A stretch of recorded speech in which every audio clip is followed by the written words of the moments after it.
Ang gamit ating sit-up mga master. Yun. Kapong E32 po. Galing sa Duk ng Baka, oh. Kung gusto nyo makabili ng ganitong sit-up mga master, PM nyo lang si Master Roland. Alright. At ang nakauli ng lure mga master. Marami ang gasgasto mga master. Grabe ang gasgasto.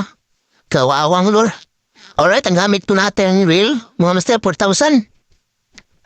Nixab. 4,000 series Shimano. Grabe. Alright, good morning mga master. Doon tayo nang galing mga master, oh. Lumipat tayo ng spot. Dito sa kabila.